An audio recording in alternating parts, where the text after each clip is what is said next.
Minta maaf salah masuk rumah tadi. Innama yakhsyallaha min ibadihil ulama. Kita penawar bagi hati muka surat 173. Hanya senya takut akan Allah Ta'ala daripada segala hambanya tu oleh sekalian orang yang alim. Jadi mustahil lah orang yang jahil itu takut kepada Allah. Makna mustahil pada adat. Pada hukum adat, pada hukum kebiasaan, kalau tak ada ilmu tentang Allah, mustahil ada takut kepada Allah. Mustahil. Pada adatnya mustahil. Tapi pada akal kita mengatakan harus. Kerana sifat takut gerun tu dalam hati seseorang hamba tu dijadikan, diciptakan oleh Allah. Allah Ta'ala nak menjadikan sesuatu tanpa sebab, tanpa syarat. Betul tak? Jadi Allah Maha Kuasa melahirkan, menciptakan perasaan takut dan gerun di dalam hati hambanya kepada dia. Tanpa ada sebab, tanpa ada syarat. Allah Maha Kuasa buat. Tapi pada adatnya mustahil. Hukum kebiasaannya mustahil. Banyaknya orang yang takut, yang gerun, yang malu kepada Allah tu kerana dia ada ilmu. Berdasarkan ilmu pengetahuannya tentang Allah itu yang mempengaruhi rasa takutnya. Makin takut makin taat. Makin takut makin taat, makin takut makin waspada, makin takut makin bimbang. Tu perasaan takut tu akan menjadikan hambanya lebih berhati-hati, berwaspada di dalam mengikut perintah Allah Subhanahu wa Ta'ala. Bukan makin kenal Allah makin berani. Makin kenal Allah makin berani. Mendakwa cintakan Allah makin melanggar syariat Allah pula dah. Itu pahaman sesat, hati-hati. Jangan terpengaruh, jangan terpedaya. Kat TikTok ni ada macam-macam. Dalam TikTok ni ada macam-macam pahaman. Bahaya. Hati-hati, takut terikut, terpedaya dengan pahaman yang sesat, lagi menyesatkan. Tengok Nabi kita Muhammad SAW, hamba yang terpaling takut kepada Allah, yang terpaling cinta kepada Allah, Nabi SAW. Namun baginda tak berani nak melanggar perintah Allah. Dia nak samakan macam kasih sayang mak bapak. Macam kita ni lah, tahu mak bapak kita tu sayang kita, maka kita jadi lagi naik tocang. Faham? Lagi naik tocang. Tak apa, aku tahu mak ayah tu sayang aku. Aku buat macam mana pun tak apa. Aku tak dengar cakap dia ke, aku tak pedulikan apa yang disuruh ke, tak apa. Mak ayah tu tak marah aku. Aku tahulah mak ayah tu sayang sangat pada aku. Dia nak samakan kasih sayang manusia tu dengan Allah Ta'ala lah pula. Makin mendakwa diri dicintai Allah, mendakwa dia kasih kepada Allah, tapi melanggar perintah Allah, itu sesat. Kita ni wajib ada perasaan takut kepada Allah, kerana takut itu perintah Allah lah. Perintahkan sekalian hambanya takut kepada Allah. Tiba-tiba kita dakwa kita tak takut, kita cinta kepada Allah. Jadi tak apa, langgar perintah Allah pun tak apa. Sebab aku cinta kepada Allah dan Allah cinta kepada aku. Jadi tak ada masalah. Na'udzubillah, itu kesesatan ni. Jadi, dan lagi firman-Nya Allah Ta'ala radhiyallahu anhum. Kenapa wajib ada perasaan takut kepada Allah? Kerana dengan adanya perasaan takut itulah yang akan menjadikan hamba itu taat, patuh kepada Allah, zahir dan batinnya. Akan menjadikan dia orang yang hati-hati, akan menjadikan dia orang yang menjaga syariat Allah Ta'ala, yang menjaga undang-undang Allah, yang menjaga peraturan-peraturan yang diperintahkan oleh Allah. Kerana apa? Takut dimurkai Allah, takut diazab siksa oleh Allah, maka dia menjaga dirinya zahir dan batin. Zahirnya dijaga, batinnya pun dijaga, anggotanya pun dijaga, lidahnya dijaga, matanya dijaga, telinga dijaga, semua dijaga. Takut, takut dimurkai Allah Subhanahu wa Ta'ala. Bukan makin kenal makin berani. Makin mendakwa kenal Tuhan, makin langgar syariat. Makin kenal Tuhan, tinggal semayang pula. Kenal Tuhan, dedah aurat pula. Tu sesat ni.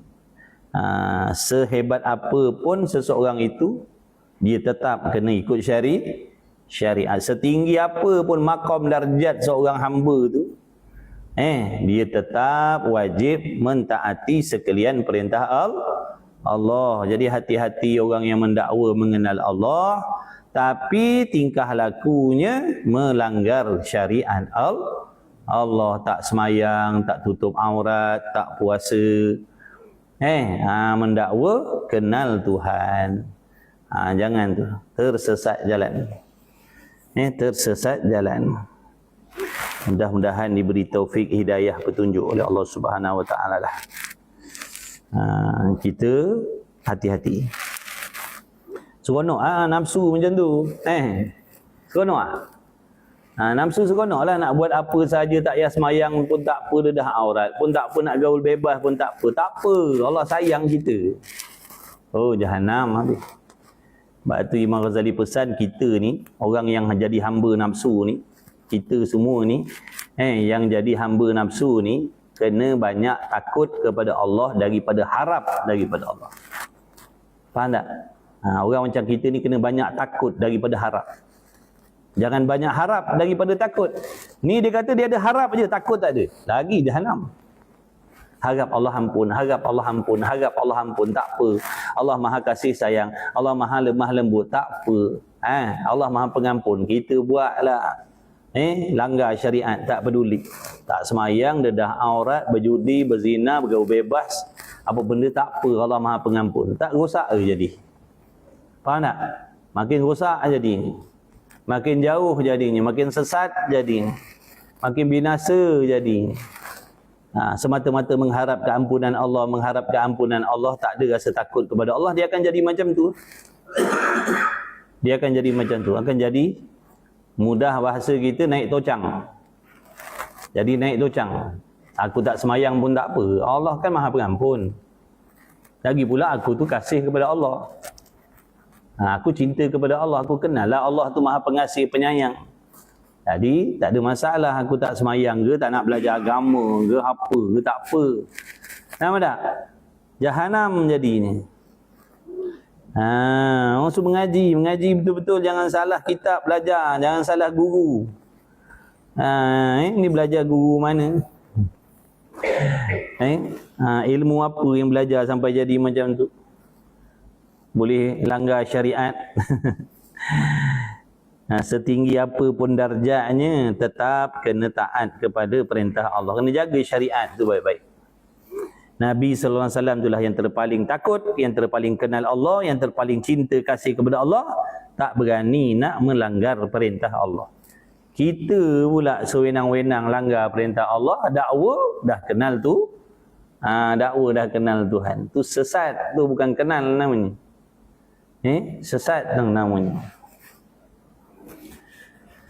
Allah Rabbi. Radiyallahu anhum wa radu anhu, dzalika liman khasyiya rabbah. Telah redha Allah Ta'ala daripada mereka itu, dan redha mereka itu daripadanya Allah, yang demikian itu bagi mereka yang takut akan Tuhannya. Makna nak jadi orang yang redha kepada Allah ni, dia adalah orang yang takut kepada Allah. Orang yang redha dengan qada qadar Allah ni, orang yang dalam hatinya ada takut kepada Allah. Kalau tak takut kepada Allah, dia benci dengan ketentuan Allah. Dia komplain takdir Tuhan, dia menyalahkan takdir. Dia tak boleh terima takdir, dia tak setuju dengan takdir Allah. Itu tanda orang yang tidak takut kepada Allah. Orang yang takut kepada Allah, dalam hatinya ada perasaan takut, gerun kepada Allah, dia mesti ataupun dia pasti redha dengan ketentuan Allah. Macam mana kita nak mendakwa kita takut kepada Allah tapi kita tak redha dengan ketentuan Allah? Tak setuju. Apa yang Allah tentukan kita tak setuju. Itu berani. Kalau takut setuju. Tak berani lah nak langgar, nak ingkar apa yang Allah aturkan. Tak berani nak komplain, tak berani. Tak berani nak komplain apa yang Allah dah aturkan atas diri aku ni. Sebab dia tu maha mengetahui segala-gala, maha berkuasa atas segala sesuatu.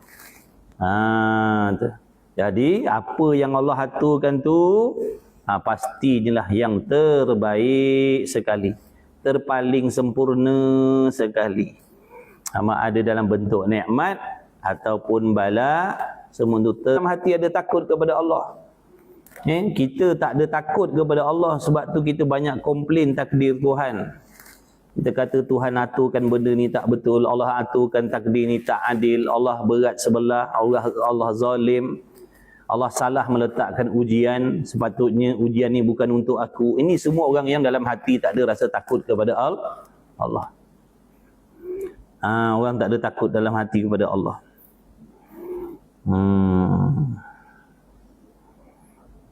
Duk komplain ketentuan Tuhan, seolah-olah dia lagi tahu daripada Tuhan. Na'udzubillah min zalik.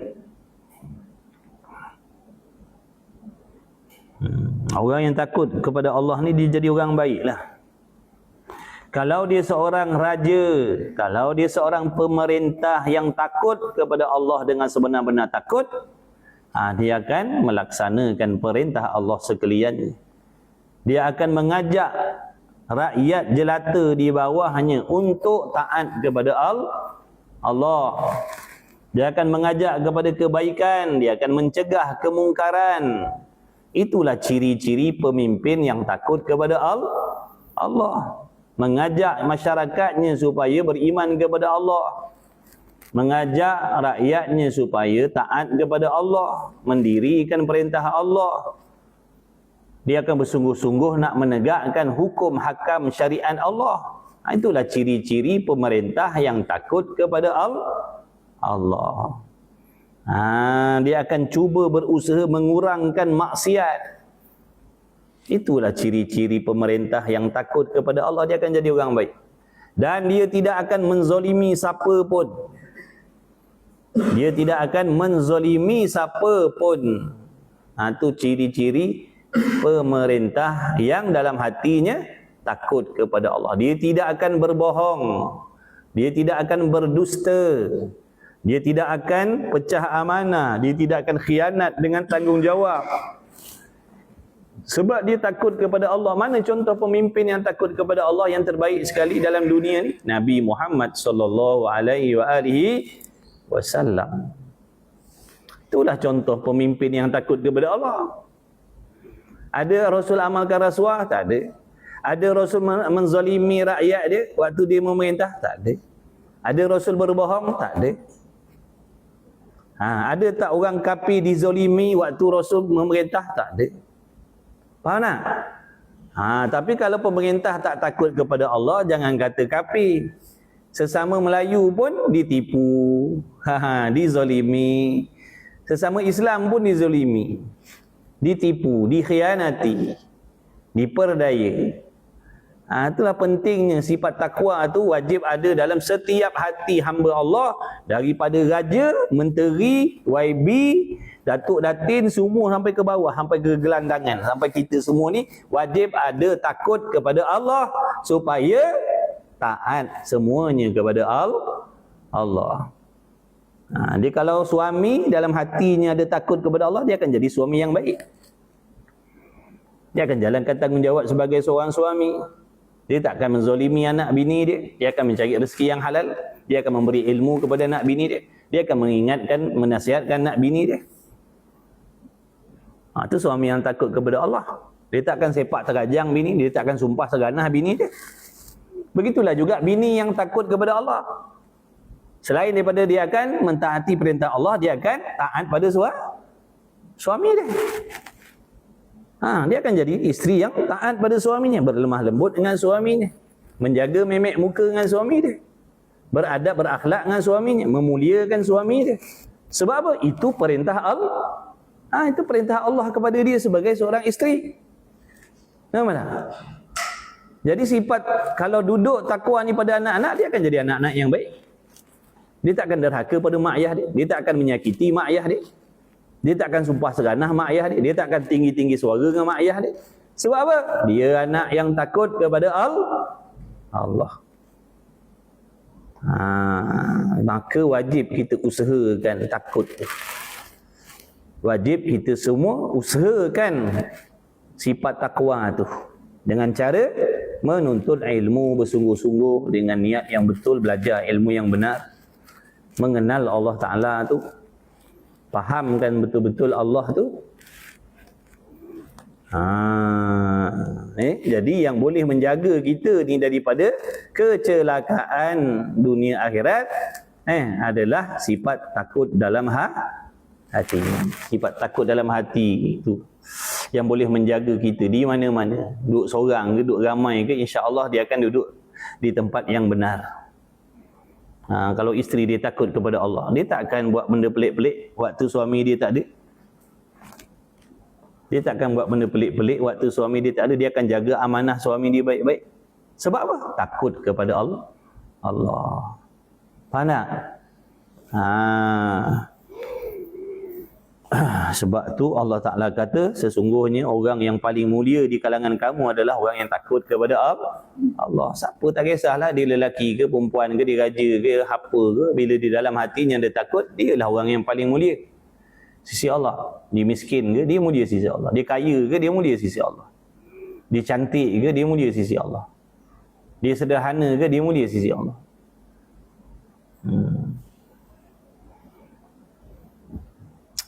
Benda mahal. Sebab tu susah nak dapat.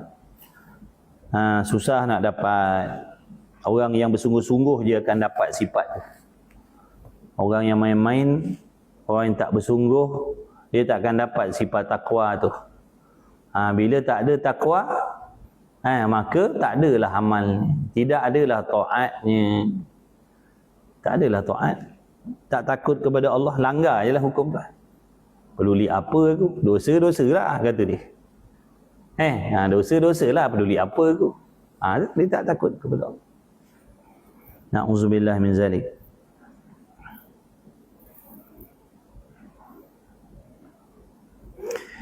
Dan satu lagi ciri-ciri orang yang takut kepada Allah, dia mesti redha dengan Allah. Dia mesti redha, setuju, suka, seronok dengan Allah Ta'ala. Seronok dengan ketentuan Allah. Walaupun dia dapat bala, walaupun dia dapat sakit, walaupun dia dapat masalah, tetap redha kepada Allah yang mengaturkan perkara itu. Allah Ta'ala mendatangkan masalah dalam hidup dia. Dia redha. Sebab dia yakin Allah Ta'ala memberi dia banyak masalah tu supaya dia banyak bersabar. Dengan sabar tu Allah membersihkan dosa-dosa. Kita kan banyak dosa. Ke kita tak ada dosa? Kita banyak dosa.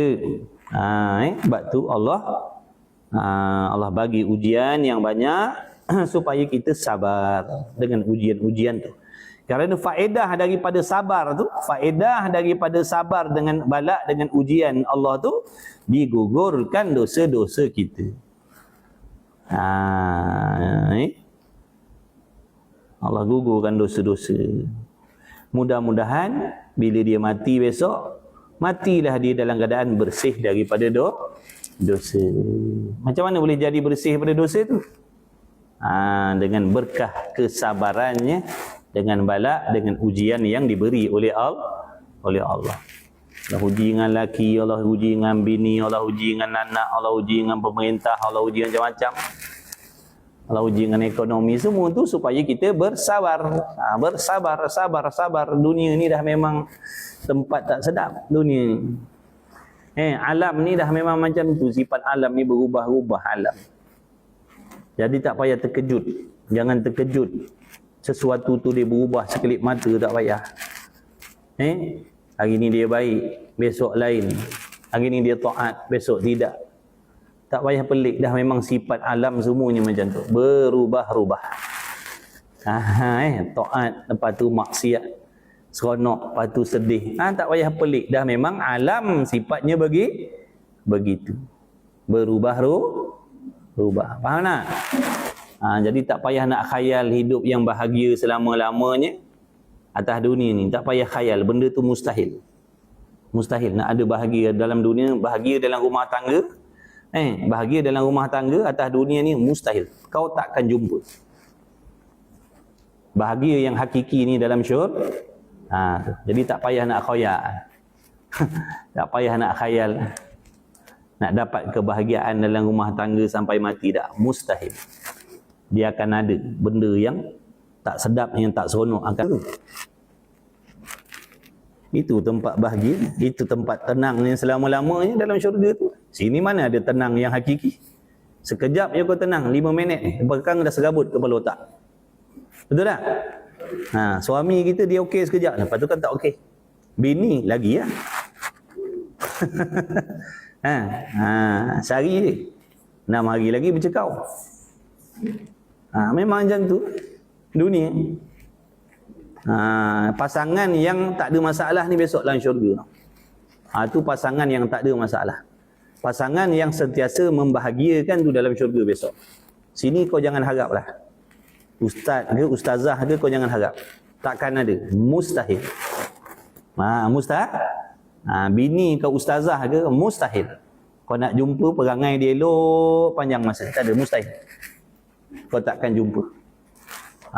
Suami kau ustaz ke tok guru, kau nak tengok dia betul 24 jam, mustahil, kau takkan jumpa. Dunia. Jadi kita ni banyak berkhayal benda mustahil. Lepas tu bila tak dapat, stres. Bila kita khayalkan benda mustahil atas dunia. Lepas tu bila tak dapat, kita stres. Dah memang kau tak akan dapat. Jadi persiapkan diri. Adjust kepala otak kita ni, adjust siap-siap. Kena tahu aku ni duduk di dunia yang tempatnya palsu semuanya. Bahagianya palsu, seronoknya palsu. Sekejap ni. Usuk apa? Hilang apa dah? 1, 2, 3. Jadi sabar banyak, sabar sampai mampus. Sabar sampai mati. Sabar sampai matilah. Tak payahlah. Rumahku syurgaku. Tak ada. Rumahku nerakaku.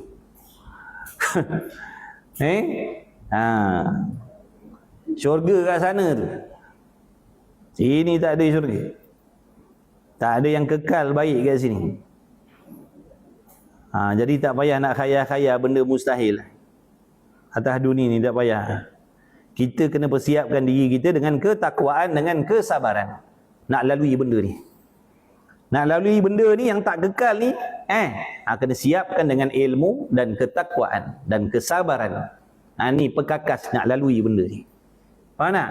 Kena ada ilmu, kena takut kepada Allah, kena sabar. Ni alat untuk lalui benda ni.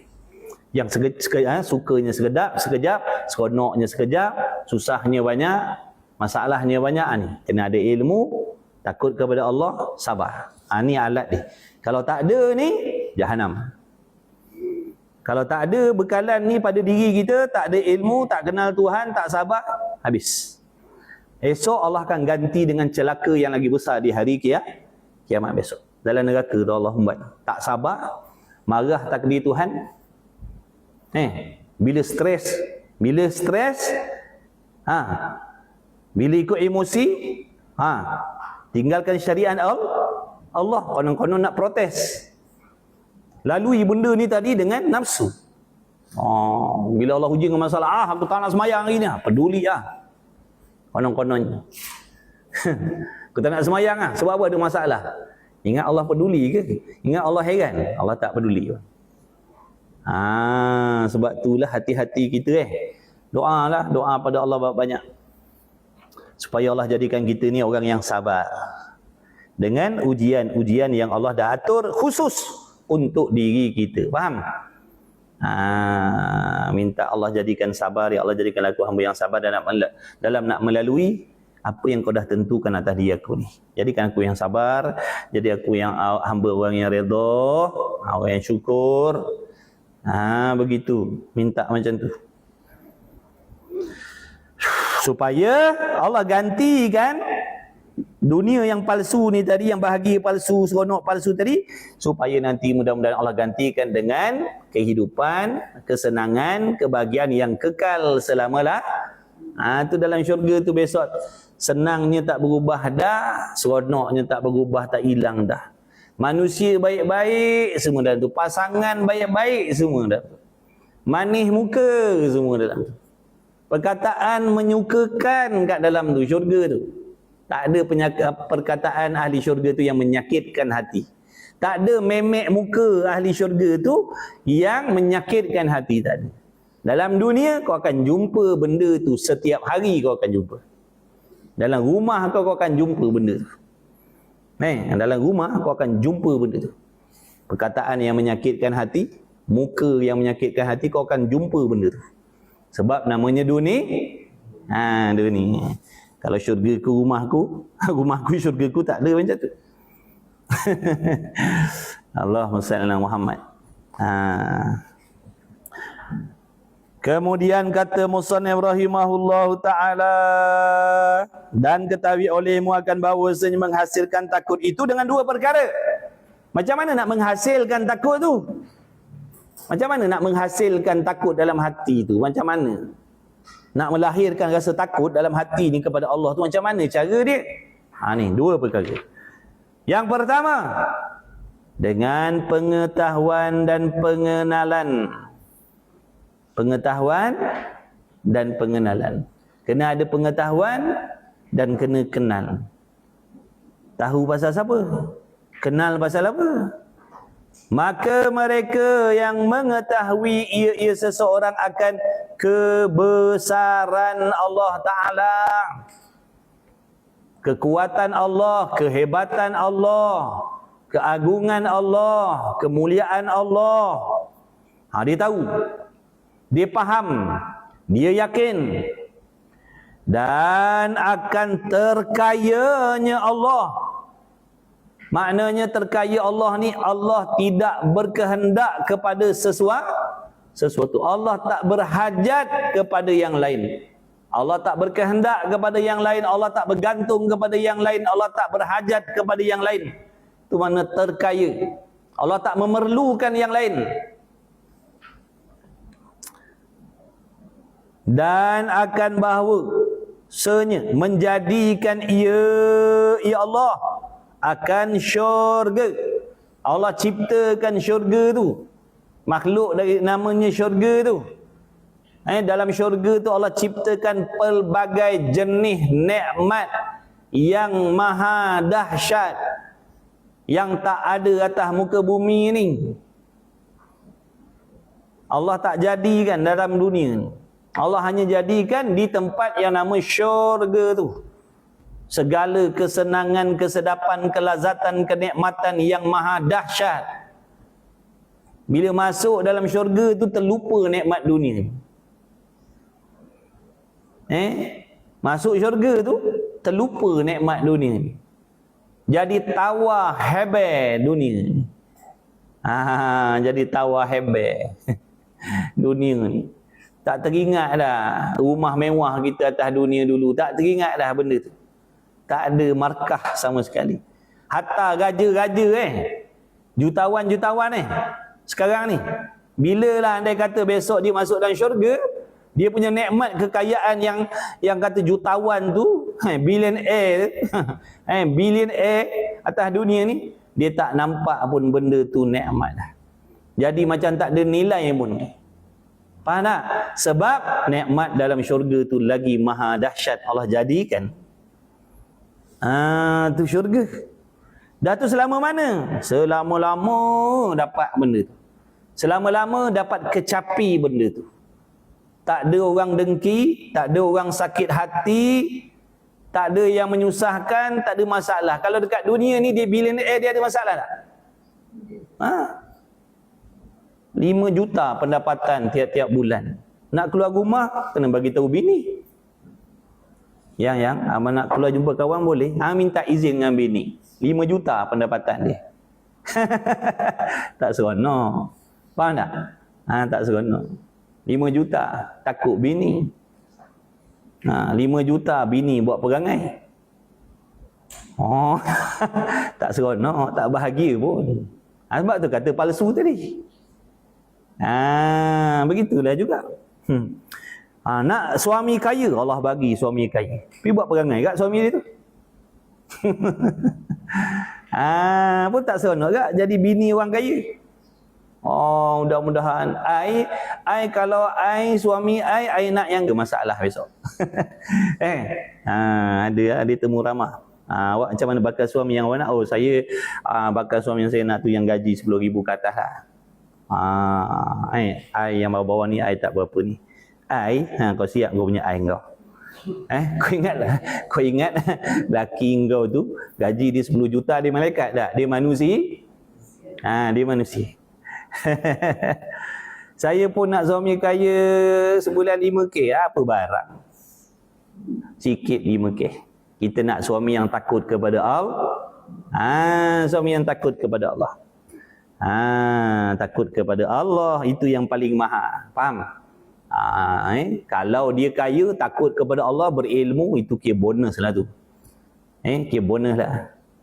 Dah lah kaya takut kepada Allah pula, jaga didik agama pula, tak apalah. Kira bertuah lah kalau ada macam tu. Ada agama, Nabi kata nombor 1.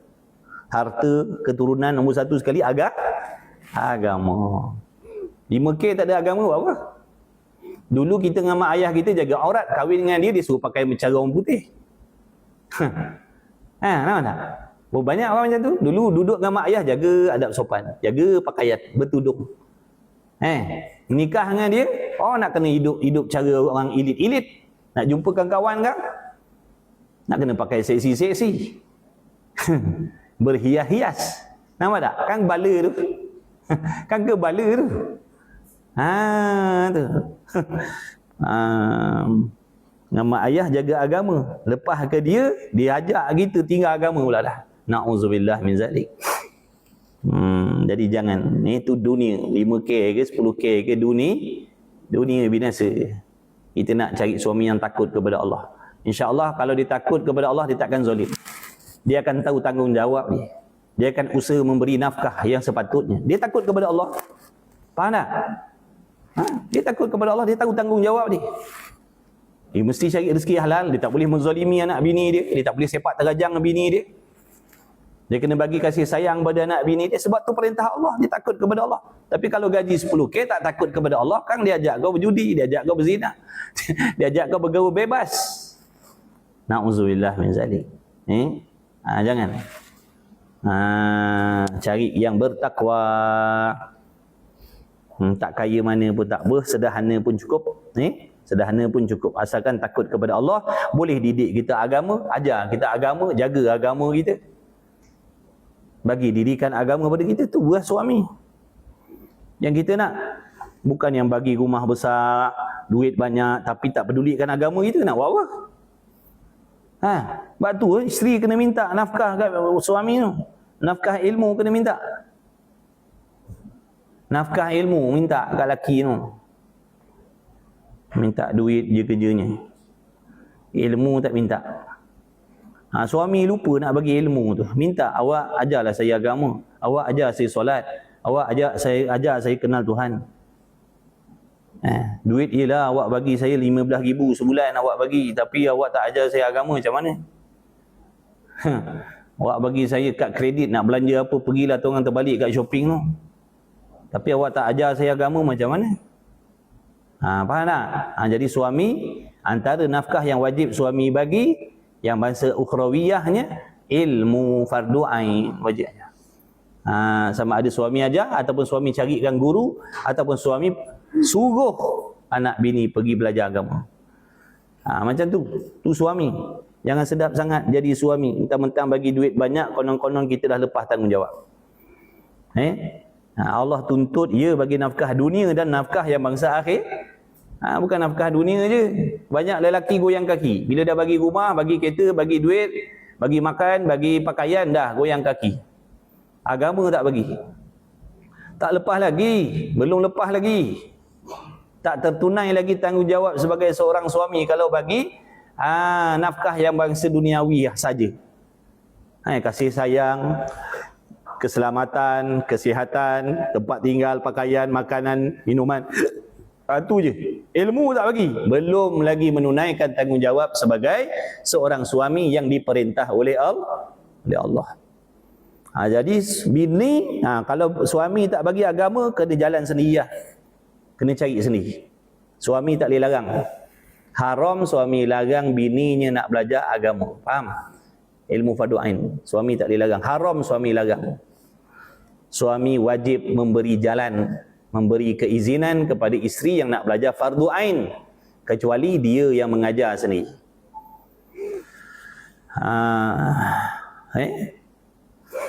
Belajarlah, pakat-pakat belajar. Suami yang dah lepas-lepas lah, perbetulkanlah.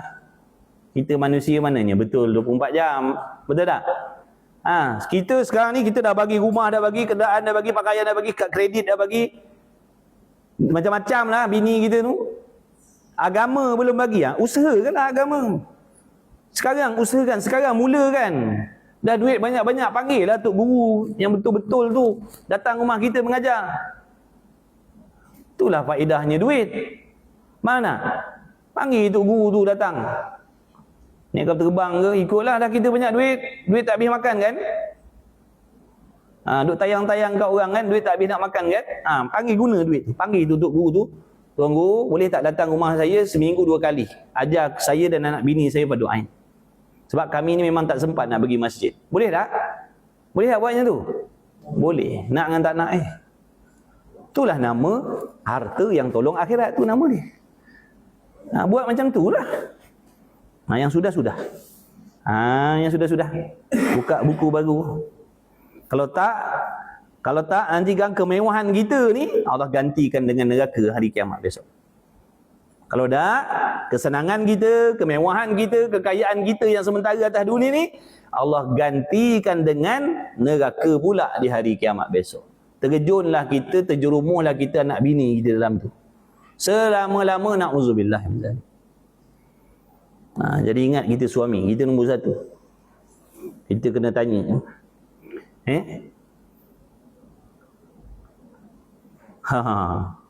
Tak kisahlah belajar kat mana-mana. Asalkan belajar ilmu yang benar. Online pun online lah. Tak dapat datang surau masjid, online pun online. Asalkan belajar fardu ain, fiqh, tauhid, tasawuf ni. Supaya kenal Allah Subhanahu wa taala, supaya dalam hati rasa takut kepada Allah. Takut kepada Allah, yang mana daripada takut itulah akan menjadikan kita taat kepada Allah. Allah suruh apa kita buat, apa Allah larang kita jauhkan, usaha jauhkan. Kalau tersalah, taubat kepada Allah. Itulah sifat kita.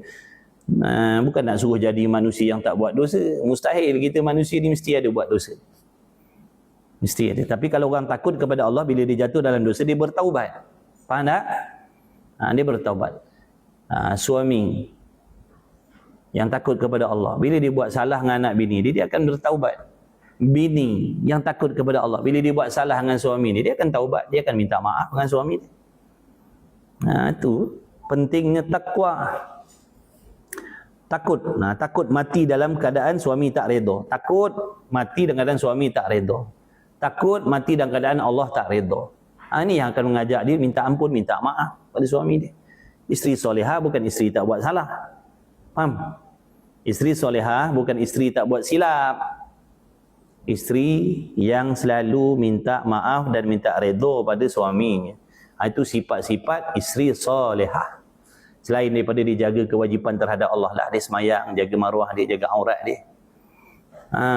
Bukan tak buat dosa. Mana ada. Mesti ada dosa kita manusia. Dan akan menjadikan ia Allah Ta'ala akan syurga dan api neraka. Neraka tu pula tempat penuh dengan azab. Kalau syurga tu tadi tempat penuh dengan pelbagai jenis nikmat yang tak berbayar, percuma, tak ada orang hasad. Sini atas dunia ni kaya pun mewahnya tak senang, tak senang. Jadi jutawan pun tak senang. Orang hasad, orang dengki, orang khianat, orang doakan mati hari-hari. Bila nak mati tu? Bila nak mati tu sakit hati aku. Nampak tak? Kau kaya pun orang tak senang dengan kau. Kadang-kadang saudara mara pun tak senang dengan kau walaupun kau kaya. Kadang-kadang orang miskin pun tak suka dengan kau walaupun kau kaya. Haji Bakhil Haji Bakhil dia lebih kedekut. Dah kaya, menterdarah seorang aja, tak peduli pakai miskin, tak peduli jiran-jiran yang susah. Orang sakit hati tak? Sakit hati. Itulah dunia. Dalam syurga tu tak ada yang sakit hati, semua orang baik-baik dalam syurga tu. Waliullah semua dalam syurga tu, semua waliullah, kekasih Allah semua. Perkataannya baik. Riak wajahnya baik. Semua membahagiakanlah dalam syurga tu. Semua membahagiakan dalam syurga tu. Tak ada yang mengecewakan dalam syurga. Yang percaya syurga tu macam tu lah isi dia. Tak ada benda yang menyakitkan, menyusahkan, memeningkan, menstreskan, tak ada. Melainkan penuh dengan nikmat dan kesenangan zahir dan batin selama-lama-lamanya. Tak nak. Kita tak nak ke? Tak ada impian ke nak pergi situ? Tak ada impian. Ada masalah lah. Kalau tak ada impian tu, mana ada masalah lah hati. Orang yang normal, dia mesti nak pergi tempat seronok. Betul? Mana kalau kita berasa macam tak nak syurga tu, mana tak normal lah kita. Ada masalah lah tu. Ada wayar putus lah tu. Ada wayar putus. Ke pius terbakar ke. Kita mesti nak. Tapi bukan nak saja. Bila nak, mesti ada usaha. Aku nak usaha. Biarlah atas dunia ni. Sementara je. Susah sementara. Pening sementara. Sabarlah. Malam ni mati, habislah cerita ni. Faham tak? Malam ni mati, habislah cerita ni. Yang memeningkan ni atas dunia. Faham tak? Faham tak? Malam ni kita mati, habislah cerita tu. Ada jumpa lagi tak masalah bini bila dah mati? Malam ni mati, ada jumpa lagi tak masalah bini? Tak ada. Faham tak? Ke khoya mana mengaji? Malam ni mati, habislah masalah suami tu. Tak jumpa dah lah perangai suami tu lepas mati, tak jumpa dah. Cakap dunia ni, faham? Kalau malam ni mati, petang ni mati, habislah lah cerita tu. Kalau kita beramal soleh, bertakwa, hati mulia, setakat petang ni saja kesusahan yang kita lalui, lepas tu Allah ganti dengan kesenangan. Jadi yang memisahkan kita ni dengan kesenangan yang hakiki, dengan azab yang hakiki, kematian. Itu yang memisahkan kita. Itu yang memisahkan kita di antara kesenangan atau azab. Yang memisahkan tu mati. Kalau 5 minit lagi, sekejap lagi mati, kita contohnya orang baik, orang bagus, orang mulia, orang takwa, 5 minit lagi bertemulah kesenangan tu. Tapi kalau kita, na'udzubillah, orang yang sesat, orang yang jahat, orang yang maksiat, orang yang tak takut kepada Allah, 5 minit lagi mati, jumpalah azab tu. Na'udzubillah min zalik.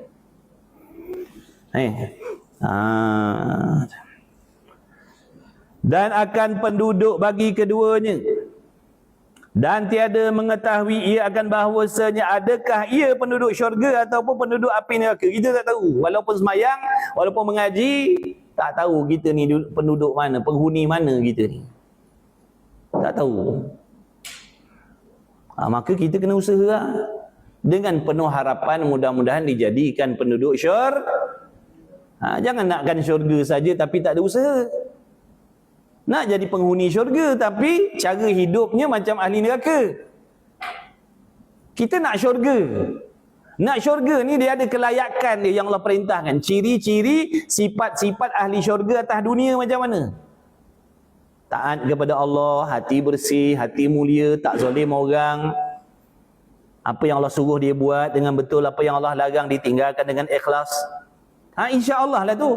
Bila ada sebab-sebab tu, insya-Allah yang melayakkan dia, syurga lah tempat dia. Besar harapannya, syurga lah dia. Hati bersih. Petanda-petanda kelayakan-kelayakan, sebab-sebab yang melayakkan kita ni jadi penghuni neraka pun ada juga. Tak solat, dedah aurat, hati busuk, hati kotor, hasad dengki, takabur, kuat mengumpat, kuat memfitnah. tak jaga maruah, tak jaga aurat, dahaka suami, dahaka mak ayah. Mana ciri-ciri penduduk neraka tu ada. Mana besar harapannya jadi penghuni neraka kerana sebab-sebab tu kita buat. Faham tak? Kita kalau nak masuk syurga kena buat sebab-sebab dia. Tak nak masuk neraka kena tinggalkan sebab-sebab tu. Sebab-sebab kita akan diazab oleh Allah mengikut janji Allah. Apa yang akan menyebabkan kita ni diazab? Maksiat lah.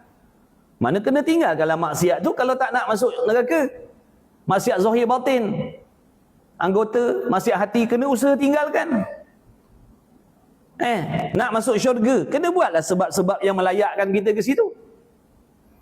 Ini semata-mata doa Rabbana atina fid dunya hasanah, minta dunia baik, akhirat baik, tapi yang Allah suruh kita tak peduli.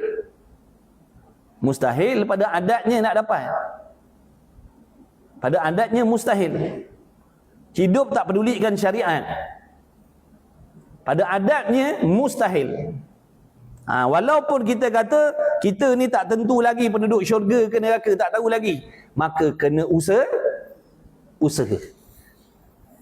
Kalau kita nakkan syurga tu kena usahakan. Mudah-mudahan ya Allah, aku dah usaha buat seperti mana yang kau mahukan. Seperti apa yang kau perintahkan, aku dah usaha buat. Zahir batin aku dah usaha buat seperti yang kau nak. Supaya kau perintah seperti mana yang kau perintahkan. Mudah-mudahan harap-harap kau masukkanlah aku dalam syurga, kau jauhkanlah aku daripada neraka. Barulah padan dengan usaha dan harapan tu. Ni usahanya tidak. Tapi nak syurga, tapi tak nak azab, mengumpat hari-hari, berdengki hari-hari, tak nak bersihkan hati, puas hati dengan hasad, dengki, dendam tu, sangka jahat tu. Puas hati duk simpan benda macam tu, rasa untung benda-benda macam tu, pergi minta syurga, minta jauh daripada neraka. Oh, mustahil pada adat. Mengikut janjinya tak layak nak masuk syurga. Sebab yang ada pada kita ni kelayakan-kelayakan ahli neraka yang ada. Wal'iyadzubillah min dzalik. Bukan bermaksud kita ni tak tahu syurga neraka. Dah tu tawakal ajalah. Tahu tak tawakal tu apa? Berserah kepada Allah selepas daripada usaha. Itu tawakal, usaha dulu, baru serah pada Allah. Ni usahanya tidak. Duk serah takdir. Aku ni kalau Tuhan takdir neraka, neraka lah. Kalau Tuhan takdir syurga, syurga lah. Inilah Jabariyah panggil. Orang yang berakidah Jabariyah. Orang yang meninggalkan usaha semata-mata takdir. Nak menyalahkan takdir. Usahanya tidak. Kena usaha. Allah suruh buat taat, Allah suruh tinggalkan maksiat. Dan Allah janji dah, orang buat taat, orang takwa ni Allah janji nak masukkan syurga. Tu janji Allah. Mana kena buat sebab-sebab tu. Kena usahakan sebab-sebab tu.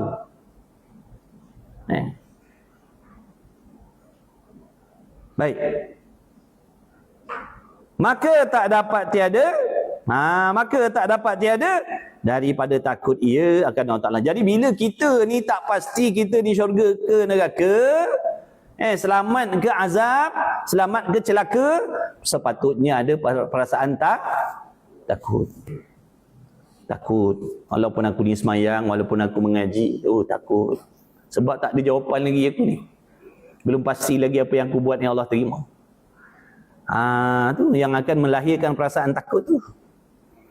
Wallahu a'lam. Jadi dan satu lagi, Jangan memandang kepada sekalian mereka yang takut akan memilih kelakuan. Ringkasnya lah nombor 2 tu, baca ringkas je, tak payah baca dalam kitab tu. Tengok tabiat, tengok kelakuan, tengok adab akhlak orang yang takut kepada Allah. Tengok orang-orang yang takut kepada Allah, tengok ulama tu. Tengok orang-orang soleh tu, macam mana perangai dia, macam mana kelakuan dia. Jadi mudah-mudahan dengan melihat perangai orang-orang yang takut kepada Allah tu akan mengajak kita meninggalkan maksiat juga. Dia buat macam tu macam bapa, macam budak lah, macam kita budak kecil tak tahu apa lagi. Tapi bila kita tengok bapa kita takut, kita pun jadi takut. Tiba-tiba bapa jadi takut lari, kita lari tak? Lari ya, padahal tak tahu apa pun. Tapi perasaan tu tadi takut jadi sebab terpengaruh dengan bapa yang takut tadi. Faham tak? Jadi kita ni kena tengok contoh akhlak, adab orang-orang takut kepada Allah tu macam mana kelakuan dia. Mudah-mudahan boleh mempengaruhi kita juga jadi orang yang takut kepada Allah. Wallahu a'lam. Jadi ya. Nanti jumpa lagi insya-Allah ya. Mudah-mudahan Allah bagi kita taufik, Allah jadikan kita sabar sampai mati. Sabar sampai mati. Sabar sampai mati. Sabar sampai mati. Jangan khayal benda pelik-pelik, jangan khayal benda mustahil atas dunia. Kebahagiaan yang kekal lah, seronok yang kekal lah. Tak payah, pembohong tu semua pembohong. Nanti tak dapat kita jadi stres, faham? Kita tak dapat, kita jadi stres nanti. Jadi jangan itu benda mustahil, Allah tak jadikan benda tu atas jangan. Nanti kita yang merana nanti. Mengharapkan sesuatu yang tak ada. Mengharapkan sesuatu yang tak ada. Besok kita yang hampa. Jangan. Mengharapkan kebahagiaan di hari kiamat tu. Kesenangan di hari kiamat tu yang kita nak kena harapkan. Supaya kita ni kuat untuk terus bersabar, menuntut ilmu.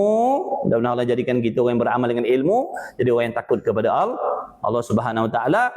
Mudah-mudahan perkakahan ni ada pada kita dalam nak menempuh semua benda ni sebelum mati, setakat nak mati ni lah. Amin ya Rabb. Amin ya Rabbal Alamin. Bertabahlah. Masing-masing Allah dah letak aturan dah. Yang ni kau punya ujian. Yang ni kau punya ujian. Yang ni kau punya. Semua tu adil lah Allah bagi-bagi dah.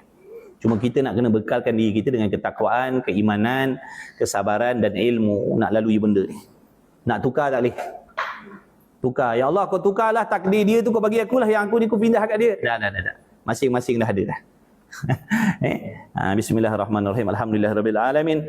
Wassalatu wassalamu ala Rasulillah. Allahumma rabbana fa'na bima 'allamtana, rabbana 'allimna alladhi yanfa'una, rabbana fakir ahlana wa qurabati lana fi dinina ma ahli kutul unsa wa dzakara sallallahu alaihi sayyidina Muhammad. Alhamdulillahirabbil alamin.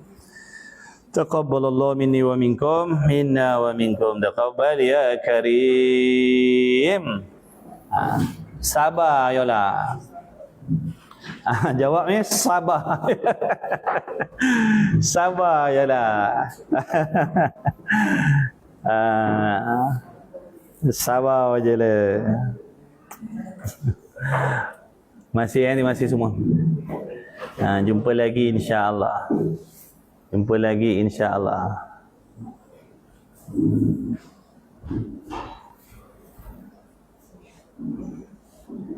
Masuk grup sama-sama. Mudah-mudahan Allah bagi taufik untuk kita sabar. Masuk grup belajar. Siapa nak masuk grup belajar, ambil jadual. Ni tekan admin, tekan link admin. Tekan link ni, admin masuk grup.